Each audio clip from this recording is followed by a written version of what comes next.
डर से भी बड़ा डर। खड़ खड़ खड़ खड़, ट्रेन द्रुत गति से भागी चली जा रही थी। संध्या काल का समय था। तेज बारिश और बीच बीच में बिजली की चमक वातानुकूलित कोच की खिड़कियों से अपनी उपस्थिति दर्ज करा रही थी। केबिन का एकांत और यह भयावह मौसम मुझ जैसे डरपोक आदमी को और डरा रहा था। थोड़ी देर बाद गाड़ी के पहियों की रफ्तार कम हुई और एक मध्यम से स्टेशन पर गाड़ी रुकी। बारिश इतनी ज्यादा थी कि मैं स्टेशन का नाम नहीं पढ़ पा रहा था।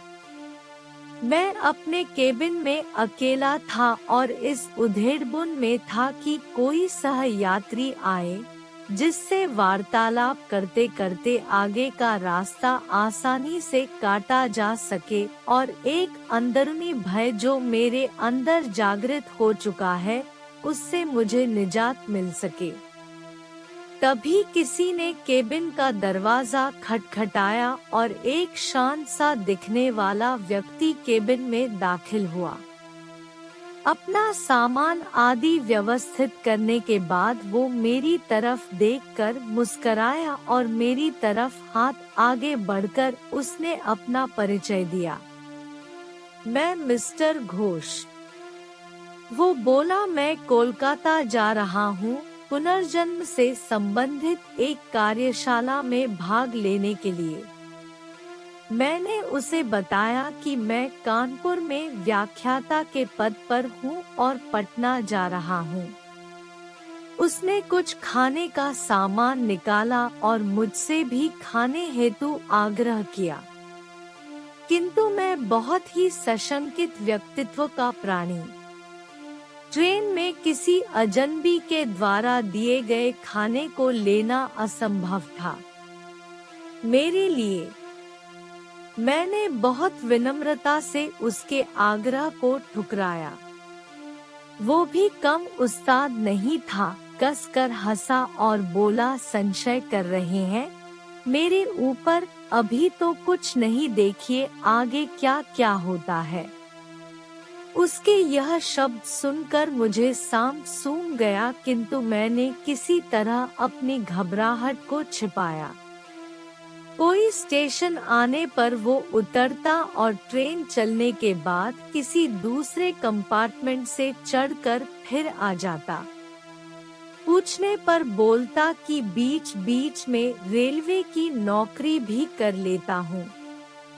थोड़ी देर बाद मैं और वह विभिन्न विषयों पर चर्चा करने लगे। उसने पुनर्जन्म से संबंधित बातें प्रारंभ की और पुनर्जन्म को अंधविश्वास बताया। थोड़ी देर बाद उसने मुझसे पूछा कि क्या आप भूत प्रेत पर विश्वास करते हैं? मैंने कहा, बिल्कुल। वो जोर से हंसा और बोला, यह सब बकवास है। मुझे भूतों पर विश्वास था, किंतु वो भूतों के अस्तित्व को नकारता रहा। रात अपने यौवन पर पहुंच चुकी थी। चर्चा उपरांत मैं वातानुकूलित प्रथम श्रेणी के कक्ष में सोने का प्रयास कर रहा था। अचानक मुझे ऐसा अनुभव हुआ कि कोई मेरे गले पर गर्म अंगार रख रहा है। मैं हड़बड़ा कर उठा। कहीं कोई नहीं, मेरे अलावा उस कक्ष में मेरा वही सहयात्री था जो सामने की बर्थ पर लेटा घोड़े बेंच कर सो रहा था। मैं फिर सोने का प्रयास करने लगा। अभी आंख लगी ही थी कि मुझे अपने पेट पर बहुत तेज दबाव और हंसने की तेज आवाज सुनाई दी। मैं घबराकर उठा तो देखा कि सहयात्री बर्थ पर नहीं था। लगभग 1-2 मिनट बाद वो आया और बोला, जनाब सोए नहीं। मैंने अपनी घबराहट रोकते हुए उससे कहा, अभी नींद नहीं आ रही, और मैंने अपने बैग से एक मैगजीन निकाली और पढ़ने का नाटक करने लगा। सहयात्री भी बर्थ पर लेट गया और कुछ देर में उसके खर्राटे केबिन में गूंजने लगे। मैं भी थोड़ा निश्चिंत हुआ और बर्थ पर आंख बंद कर लेट गया। ट्रेन कभी धीमी होती, कभी रफ्तार पकड़ लेती, लेकिन मेरे दिल ने अब तेज रफ्तार ही पकड़ रखी थी। भय और घबराहट के कारण लघुशंका की इच्छा अपने आप जीवित हो जाती है और मैं टॉयलेट की तरफ मुड़ जैसे ही मैंने टॉयलेट का दरवाजा खोला, वो सह्यात्री मुझे अंदर दिखा और मैं चिल्लाते हुए अपनी बर्थ की तरफ भागा। देखा तो वो सह्यात्री इत्मीनान से अपनी बर्थ पर सो रहा है। मैंने घबराहट में उसे जगाया। वो बोला, करे क्या हुआ? इतना मासूम लग रहा था वो, जैसे कुछ जानता ही ना हो। मैंने कहा, आप यहाँ भी और वहाँ टॉयलेट में भी। वो कुटिलता से हंसा और बोला, मैं कितने रूप में कहीं पर भी रह सकता हूँ। घबराहट के मारे मैं पसीने से तरबतर, बिल्कुल निर्जीव सा खड़ा उसके सामने।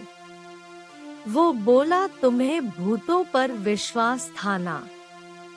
तुम्हें तुम्हारे विश्वास का प्रमाण देना था। तुम्हारे जैसे लोगों के कारण ही हम भूत पिशाच लोगों का अस्तित्व है। इतना कहकर वो मेरी आंखों के सामने से अचानक गायब हो गया।